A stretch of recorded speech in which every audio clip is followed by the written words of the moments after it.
오늘 말씀의 그 제목은 격려자입니다. 격려자. 길게 써놨네요. The one who encourages. 저는 그냥 encourager라고 제가 이렇게 했었는데, 자, 여러분 그 머리 분리 수술을 받았던 샴 쌍둥이 아시죠? 근데 모르는 분도 많을 거예요. 아마 50대 이상 되시는 분들은 그때 그 수술이 이 머리 분리 수술이 워낙 센세이션을 일으켰던 수술이라 아마 기억나실 것입니다. 전 세계적으로 아주 유명했던 그러한 수술이에요. 그래서 이 수술은 머리가 붙은 샴 쌍둥이를 분리한 최초의 성공 사례입니다. 참고로 샴은 그 태국의 어느 지역 이름을 얘기하는 것입니다. 거기에서 태어났던 그런 걸 얘기하는 건데요. 그 수술을 집도하신 분이 누군지 혹시 아세요? 벤 카슨 박사입니다. 벤 카슨 박사. 저도 그때는 이분이 누군지도 몰랐고 눈여겨보지도 않았습니다. 그냥 샴 쌍둥이, 이게 워낙 유명했던 수술이라 그것만 기억을 해요. 근데 제가 벤 카슨 박사님을 제가 존경하는 분입니다. 존경하게 되었습니다. 알게 되면서부터. 2016년 이렇게 얘기하면 아시는 분 있을지 모르겠어요. 2016년 공화당 대통령 경선 때도 나오셨어요. 그때 나와서 떨어졌지만 그때 이제 트럼프가 됐었죠. 트럼프 그 1기 정부에서 장관까지 역임을 했었습니다. 그러니까 공중파 방송에서도 여러 번 나온 분이기 때문에 여러분도 이름은 기억을 못해도 얼굴을 보시면은 금방 알 것입니다. 이 벤 칸슨 박사는 독실한 크리스찬입니다. 그는 자신의 신앙을 공개적으로 표현하며 또 그 삶과 자기의 그 경력에 있어서 이 신앙이, 예수님을 믿는 그 신앙이 가장 중요한 역할을 했음을 밝혀왔습니다. 그래서 지난 정부가 이제 바이든 정부였잖아요. 그 바이든 정부 당시에 아동에게 성전환을 권장하거나, 그러니까 남자인데 여자로, 여자인데 남자로 이렇게 성전환을 권장하거나 강요하는 것은 아동학대와 같다고 지적하면서 이러한 움직임을 악으로 공개적으로 그렇게 규정을 했던 분입니다. 이렇게 유명인의 공개적인 발언은 그 영향력이 크기 때문에 그만큼 비난과 반박과 핍박도 굉장히 크죠. 예수님은 마태복음 10장 32절에서 이렇게 말씀하셨어요. 누구든지 사람 앞에서 나를 시인하면 나도 하늘에 계신 내 아버지 앞에서 그를 시인할 것이요, 누구든지 사람 앞에서 나를 부인하면 나도 하늘에 계신 내 아버지 앞에서 저를 부인하리라. 내가 세상에 화평을 주러 온 줄로 생각지 말라. 화평이 아니요 검을 주러 왔노라 말씀을 하십니다. 이 벤카스 박사는 흑인 빈민가 출신입니다. 또 흑인으로 또 열등생으로 초등학교 5학년 때까지 구구단을 암기하지 못했습니다. 수학시험을 한 문제도 맞히지 못해서 그 학교의 놀잇감이 되곤 했었어요. 이런 소년이 어떻게 오늘날 이 세계의학계에서 소위 신의 손이라고 칭송을 얻을 만큼 대단한 그런 사람이 되었을까? 어떤 기자가 그에게 물었습니다. 오늘의 당신을 만들어준 것은 무엇입니까? 이렇게 질문을 했습니다.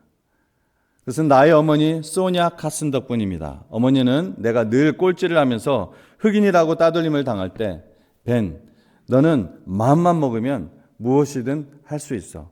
노력만 하면 할 수 있어. 이러한 말을 끊임없이 저를 포기하지 않고 들려주면서 그런 격려와 연결을 주면서 늘 뒤에서 기도하는 어머니였습니다. 네, 우리는 어떤 사람을 위해 기도하는 것과 또 함께 격려하는 것이 그 한 사람의 인생에 뿐만 아니라 더 나아가서 한 공동체에 얼마나 큰 영향을 줄 수 있는지 우리가 알아야 합니다. 우리는 누구나 격려가 필요합니다. 이 자리에 계신 분들 중에서 격려가 필요 없는 분들 계신가요? 나는 격려가 필요 없다. 만일 있다면은 아주 대단하신 분들입니다. 대단하신 분들이에요. 하지만 저는 격려가 필요합니다. 제가 하는 일이 사람 만나는 일이고 또 사람을 상대하는 일이고 복음을 전하고 가르치는 일이기 때문에 또는 이렇게 오랫동안 그 일을 하다 보니까 사람들의 이렇게 성향을 보면서 아마 여러분도 그런 것들을 좀 느끼실 거예요. 사람들의 성향을 보면서 흥미로울 때가 있어요. 그 사람의 성향이. 그 중에는 불평자, 혹은 방관자, 혹은 실력자, 혹은 발목잡이 이런 성향이 있지만 역시 격려자가 최고입니다. 격려자가 최고예요. 여러분 누구나 실력자가 될 수는 없지만 누구나 격려자는 될 수 있습니다. 그리고 오늘 말씀을 통해서 이 성도로서의 그 부르심 중에 하나가 바로 격려자라는 것을 깨닫고 우리가 하나님께 그렇게 헌신하는 삶이 되기를 원합니다. 영적으로 잘 성장하던 그리스도인들도 이 낙심에 확 사로잡히면 낙심할 수는 있죠. 근데 거기에 빠지는 거예요. 낙심에 사로잡히면은 성장이 중단됩니다. 좋은 열매를 잘 맺던 그리스도인들도 낙심에 사로잡히면은 그 열매가 다 떨어져 버립니다. 비전에 사로잡혀 열심히 달려간 그러한 그리스도인들도 낙심에 사로잡히면은 그 열정이 식어져 버리고 사명감도 사라져 가고 무기력해집니다. 낙심이야말로 이 성도를 넘어뜨리는 사탄의 무서운 전략입니다. 이처럼 사탄의 낙심 전략에 맞서는 효과적인 하나님의 전략은 무엇이겠습니까? 그것은 바로 격려입니다. 격려. 낙심하여 주저앉아 있는 이들에게 격려를 해주면은 다시 일어날 힘이 생깁니다. 지쳐 있는 이들에게 바카스 한 병도 필요하겠지만 진심이 담긴 이 격려를 해주면은 새 힘을 얻고 피곤이 싹 사라집니다. 누구나 불평자, 방관자, 발목잡이가 되고 싶은 분은 이 자리에 한 분도 없을 것입니다. 그러나 우리가 방심하면 이와 같이 항상 사탄이 역사하기 때문에 자기도 모르게 그렇게 되는 겁니다. 자기도 모르게 그렇게 되어가는 거예요. 오늘 우리 모두 하나님 앞에서 자기 성찰의 시간이 되기를 바랍니다. 그래서 비전과 사명을 붙잡고 나아가는 이들도 또 부정적인 생각을 가졌던 자들도 나의 말과 행동으로 격려를 해주면 더 잘 달려갈 수 있다. 이것을 여러분 다시 한번 깨닫기를 바랍니다. 그럼 우리는 어떻게 격려자가 될 수 있을까요? 하나님의 성도로서 무엇을 어떻게 격려하여야 할까요? 첫 번째 오늘 2절 말씀입니다. 하나님께 22절 하나님께 나아가라 하십니다. 하나님께 나아가라. 사실 성령을 통해 거듭나기 전에 우리의 그 옛사람은 격려가 자연스럽지 않습니다. 격려가 자연스럽지 않아요. 에이 거봐라 그런 심정이 나와요. 괜히. 그래서 우리는 하나님이 주시는 그 힘으로 하나님이 주시는 그 마음으로 격려하기 위해서 늘 하나님께 나아가는 것이 필요합니다. 우리 힘으로 할 수 없기 때문에 우리에게 자연스럽지 않기 때문에 어떻게 하면 격려가 나올 수 있는가? 22절 끝부분을 보십시오. 참 마음과 온전한 믿음으로 하나님께 나아가자. 하나님께 나아가자.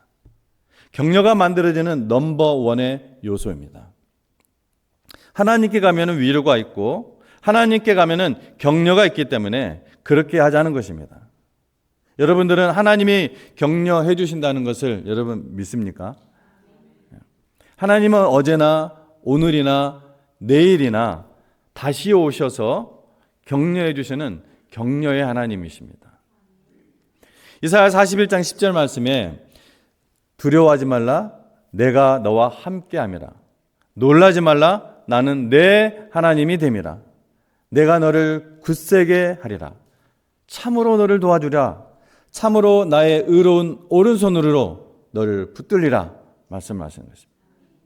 또 예레미야 29장 12절 말씀에 여호와의 말씀이니라 너희를 향한 나의 생각을 내가 하나니 평안이요 재앙이 아니니라 너희에게 미래와 희망을 주시는 것이니라 말씀하셨던 것입니다. 여러분 격려입니다. 그리고 항상 약속을 지키시는 하나님이시기 때문에 이것은 단순한 위로의 말이 아닙니다. 만약 여러분이 저와 같은 하나님을 믿고 계신다면 이렇게 말씀하신 하나님을 믿고 있는 것입니다. 이사야 55장 11절 말씀에 나의 입에서 나가는 말도 내가 뜻하는 바를 이루고 나서야 내가 하라고 보낸 일을 성취하고 나서야 나에게로 돌아올 것이다. 제가 세 번역으로 여러분 읽어드렸습니다. 그러니까 하나님 말은 우리 이제 개정세 개혁에는 헛되이 돌아오지 않는다 했거든요. 공허하게 돌아오지 않는다. 반드시 하나님 하신 말씀은 그 말씀대로 이루고 돌아오신다는 거예요. 그러므로 고린도전서 16장 13절은 이렇게 우리를 격려합니다. 깨어 있으십시오. 믿음에 굳게 서 있으십시오. 용감하십시오. 힘을 내십시오. 이렇게 말씀을 하고 있는 것입니다. 우리가 이렇게 먼저 하나님께 나아가 하나님의 격려를 받을 때 격려하는 마음도 충만하게 생기고 또 격려하는 이 말에도 하나님의 파워가 넘치는 것입니다. 자, 두 번째로 23절 말씀은 소망을 가져라 합니다. 소망을 가져라. 두 번째 격려에 만들어지면 23절에 이것도 세 번역으로 제가 읽어드릴게요. 우리에게 약속하신 분은 신실하시니 우리는 흔들리지 말고 우리가 고백하는 그 소망을 굳게 지킵시다. 이렇게 말씀하고 있습니다. 여러분, 지금 이 편지를 받고 있는 초대교회 그 당시의 사람들은 크리스찬들을 향한 박해로 인해서 굉장히 힘든 때를 살아가고 있는 분들입니다. 그런데도 약속에 신실하신 주님이 있으니까 흔들리지 말고 항상 소망을 품고 살자는 것입니다. 이게 가능할까요? 우리에게는 가능합니다. 여러분, 찬송가 242장을 지으신 이 작사자는 이 황무지와 같은 인생에서도 약속받은 천국을 노래하고 있습니다. 자기가 살고 있는 이 현실은 황무지와 같은데 하나님 아버지가 신실하시기 때문에 이 시를 노래로 부르신 거예요. 황무지가 장미꽃같이 피는 것을 볼 때 구속함의 노래 부르며 거룩한 길 다니리. 마른 땅에 샘물 터지고 사막에 물 흐를 때 기쁨으로 찬송 부르며 거룩한 길 다니리. 여러분, 주님 안에 있는 이 소망은 우리가 생각하는 그 이상의 신비한 힘을 품고 있기 때문에 소망할 수 있습니다. 여러분, 사막에 샘이 있다는 거 여러분 기억하십시다. 황무지에 장미꽃이 핀다고 믿는 이들은 이 정신 나간 사람들이 아니라 바로 하나님 때문에 가지고 있는 그 소망의 사람들이고 이 소망이 새로운 삶을 만들어내는 것입니다. 신실하신 주님께서 주신 소망은 이렇게 격려를 만들어내고 또 격려는 또 다른 사람에게 소망을 만들어내는 것입니다.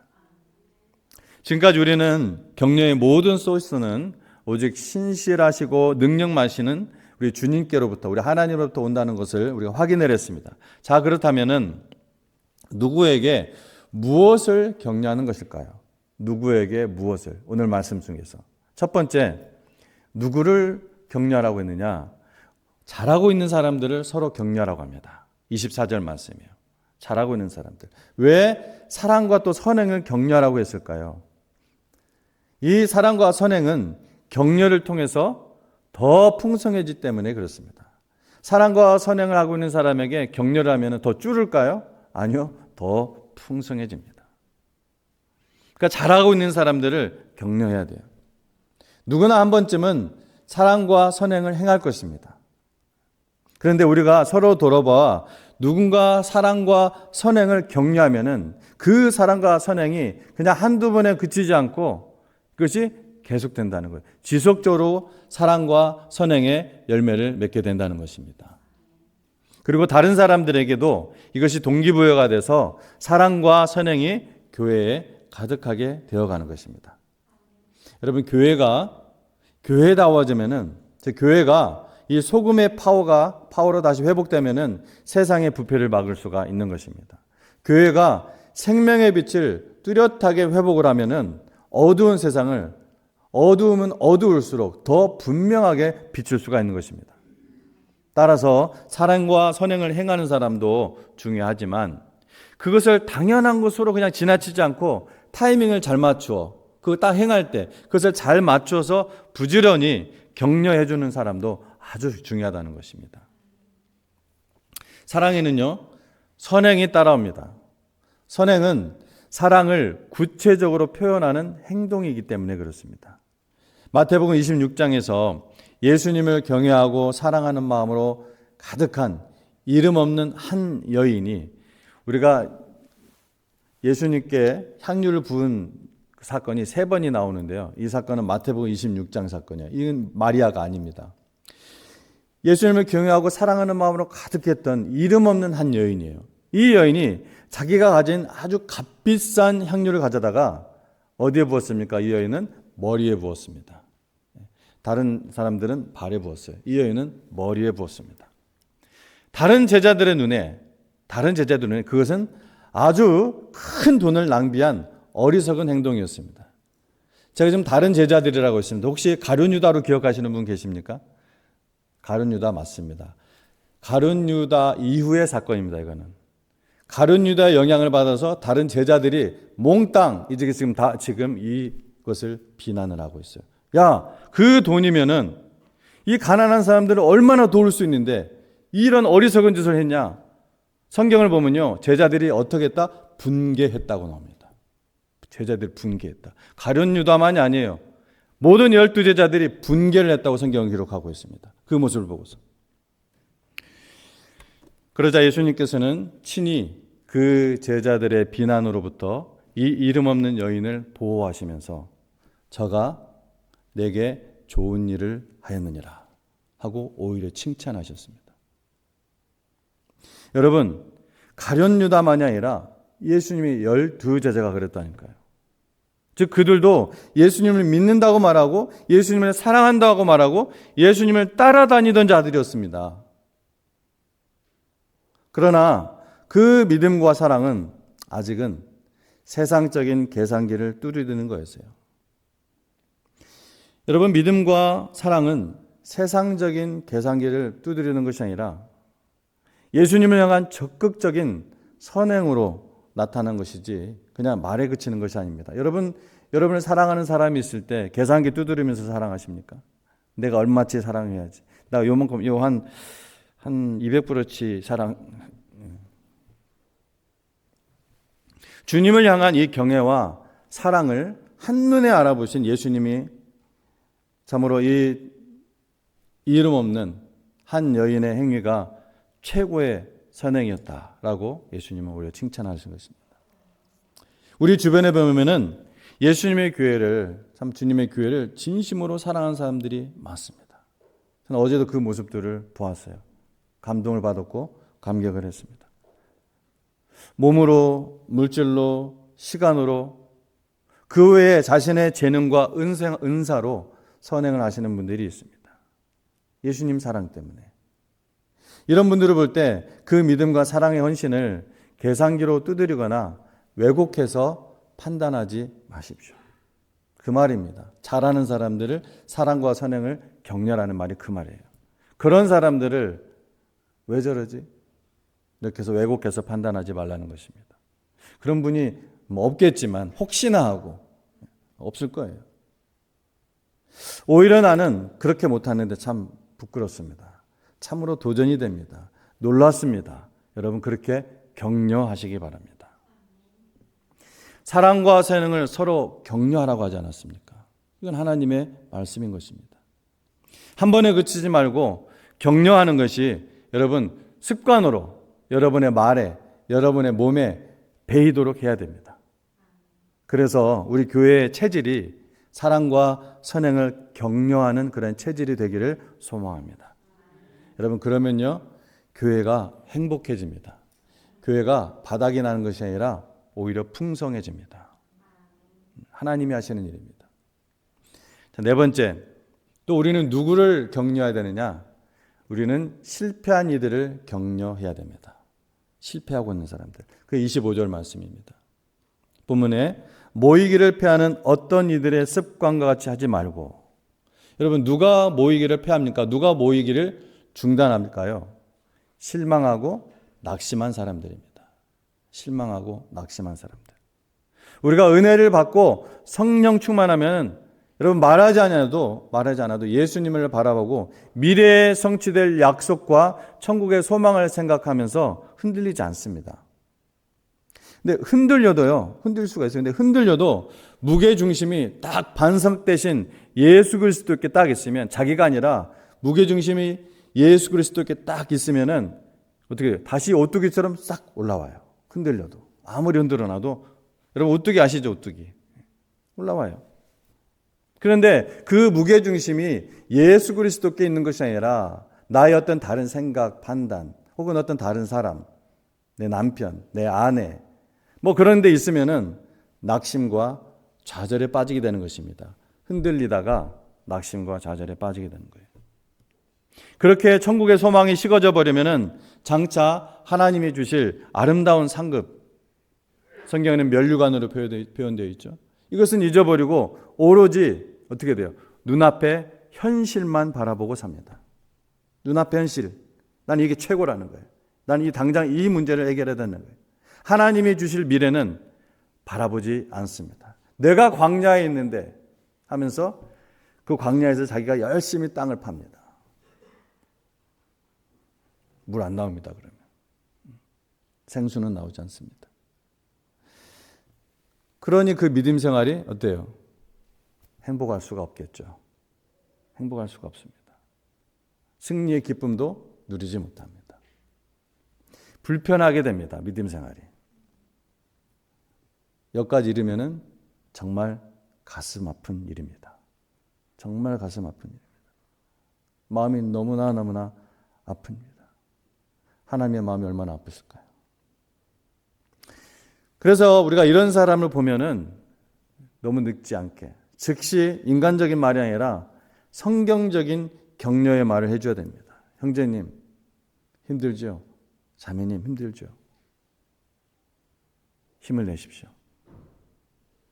우리 하나님이 우리 형제님의 우리 자매님의 기도를 듣고 계십니다. 같이 기도합시다. 같이 이겨냅시다. 저도 뒤에서 지금 계속 기도하고 있습니다. 기도 안 하면서 그렇게 하면 안 되고 기도하면서 그렇게 하셔야죠. 이렇게 우리가 서로 격려하자는 것입니다.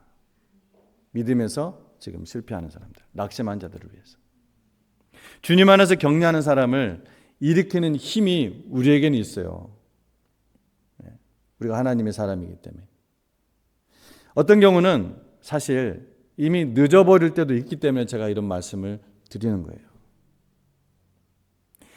이미 믿음에서 흘러 떠내려 가버린 경우도 있다는 것입니다. 특히 이 세대에. 그래서 우리는 너도 나도 할 것 없이 누구에게 미루지 말고 이거는 목사님이 할까 그러지 마시고 그래서 아시는 분이 서로 바로 격려하는 습관이 같이 불평하고 다시 같이 낙담하고 그러지 말고 서로 격려하는 습관이 몸에 뵐 필요가 있다는 거예요. 어떤 분이 이런 글을 보내주셨습니다. 네, 목사님, 지난주에요. 요즘 여러 가지 일이 일어나고 있어서 때때로 낙심되지 않는다고 하면 거짓말일 거예요. 그런 마음이 들 때면 저는 야고보서의 말씀, 여러 가지 시험을 만나거든 온전히 기쁘게 여기라는 구절이 떠오릅니다. 이 진리들을 배우는 것보다 그 안에서 지속적으로 살아가는 것이 더 어렵게 느껴질 때가 많습니다. 그래도 저는 계속해서 배우고 하나님께서 보여주신 것을 삶에 적용할 수 있도록 은혜를 구합니다. 이렇게 저한테 카톡을 보내주셨어요. 여러분 목회자는요, 성도의 이런 믿음의 나눔 자체가 굉장히 큰 위로와 격려가 됩니다. 이런 믿음의 나눔이. 여러분, 하나님을 믿는 성도 간의 이러한 나눔이 왜 격려가 되고 세상 사람들이 하는 격려와 차원이 다른 줄 아십니까? 혹시 아세요? 그냥 말이 아니에요. 이것은 우리 안에 계신 성령님 때문에 그렇습니다. 우리 안에 계신 성령님 때문이에요. 여러분, 하나님의 자녀 안에 있는 이 성령님을 요한복음에서 독특하게 부르는 명칭이 있습니다. 아십니까? 세자로 보혜사입니다. 보혜사 굉장히 어려운 말이죠. 우리나라 말로도. 근데 예수님께서는 내가 하늘에 계신 아버지 곁으로 가는 것이 너희에게는 오히려 유익하다. 내가 가야 된다. 내가 가야만 보혜사가 너희에게 임할 것이다. 그 보혜사가 나의 것을 가지고 너희에게 가르칠 것이다. 항상 너희 안에 거할 것이다. 예수님이 이 말씀을 하세요. 여러분, 보혜사는 헬라어로요, 파라클레토스라고 합니다. 한번 어려우니까 한번 파라클레토스 한번 해볼까요? 시작. 파라클레토스. 제가 왜 같이 해보자고 했냐면 바로 이 단어 때문이에요. 이 단어 뜻이 위로자, 격려자, 권면자라는 뜻입니다. 그 성령님이 누구에 있다고요? 우리 안에 있다는 거예요. 우리 안에. 파라클레토스가, 격려자가, 위로자가. 우리가 예수님을 믿고 예수님을 닮아가는 자들이라면 당연히 격려자의 삶을 살아가는 거예요. 그게 그리스도인 아닙니까? 그리스도인이란 예수님 닮은 사람이 그리스도인입니까? 성령은 옆에서 힘내라고, 파라가 옆이라는 뜻이에요. beside, next 이런 뜻입니다. 옆에서 힘내라고 응원해주는 격려자, 위로자입니다. 보혜사예요. 그게 보혜사의 뜻이에요. 성령 충만하게 되면은 격려와 위로가 많아질 수밖에 없는 이유입니다. 그러니까 격려는 어떤 사람이 격려를 많이 하고 있는 사람들이라면 그 격려는요, 그 사람이 성령 충만한 증거 중 하나입니다. 성령이 충만하니까 격려가 나오는 거죠. 격려의 행동을 하고 격려의 말을 하고 거기에는 자기가 희생도 따르죠. 자기가 뭔가를 희생을 하면서 격려를 하게 돼요. 하나님께서 교회 현장에 성령을 보내신 것은 모일 때마다 뭐예요? 성령으로 충만하여 서로 격려하고 위로하고 보내주신 것이에요. 여러분, 골리앗을 거꾸로뜨리던 이 용장 다윗에게도, 그 위대한 성군이라고 했던 이 다윗에게도 낙심과 좌절의 시간이 있었습니다. 이 사울왕의 시기와 미움으로 쫓겨다니며 마음이 지칠 대로 완전히 지쳐버렸습니다. 그때 그의 친구 요나단이 이 낙심한 다윗을 위로하고 격려했습니다. 그래서 성경은 요나단이 주 안에서 다윗을 강건하게 하였다라고 나옵니다. 누가요? 요나단이 주 안에서 다윗을 강건하게 했다. 오늘 우리 안에서도 요나단처럼 격려하는 사람이 필요합니다. 지친 사람, 절망하는 사람, 두려워하는 사람, 포기하려는 사람, 주저앉으려는 사람을 찾아서 칭찬과 위로와 격려로서 주 안에서 강건하게 일으켜주는 그런 사람이 더 많아져야 합니다. 우리 교회의 체질이 더욱더 그러한 격려로 충만하도록 소망합니다. 우리 교회가 그런 복을 받아야 이 복이요, 어디로 갑니까? 우리의 가정으로 갑니다. 여러분, 이건 제가 매니스크립트를 안 준 부분이라 통역자가 할지 모르겠는데, 하나님 예수님께서 우리를 기도를 가르쳐 주실 때 어떻게 기도를 가르쳐 주셨죠? 우리가 소위 말하는 주기도문이라고 하는 그 기도문은 아닙니다. 주님께서 가르쳐 주신 기도인데, 하늘에 계신 우리 아버지요. 하늘에 계신 우리 아버지입니다. 우리의 제목을 우리가 함께 우리의 것을 가지고 같이 기도하고 그것을 놓고 격려하고 할 때 하나님께서 우리 각자의 가정에 우리 개인의 삶에 가서 역사를 해주시는 겁니다. 우리는 자꾸 거꾸로 생각을 해요. 내가 잘 돼야 우리가 잘 된다. 어떻게 보면 그 말은 맞는 말이지만 예수님이 기도 속에서 분명히 얘기하고 있습니다. 왜 그런지 아세요? 예수님이 바로 삼위로 공동체로 우리로 계신 하나님이 계시기 때문에 그렇습니다. 하나님 우리를 창조하실 때 어떤 형상으로? 우리의 형상으로 창조를 하셨습니다. 그것은 단순한 아우어라는 의미가 아닙니다. 하나님의 형상이 우리라는 것입니다. 아버지 하나님, 아들 하나님, 성령 하나님. 우리가 이렇게 교회의 현장 속에서 이 하나님의 격려로 우리의 복이 넘칠 때, 행복할 때 이 복이 가정으로 그리고 세상으로 흘러가는 것입니다. 이 원리를 여러분 거꾸로 생각하시면 안 돼요. 이것이 하나님이 주신 성경의 원리입니다. 여러분 모두 서로를 향해 진정한 격려가 되기를 주의 이름으로 축복합니다. 기도하겠습니다.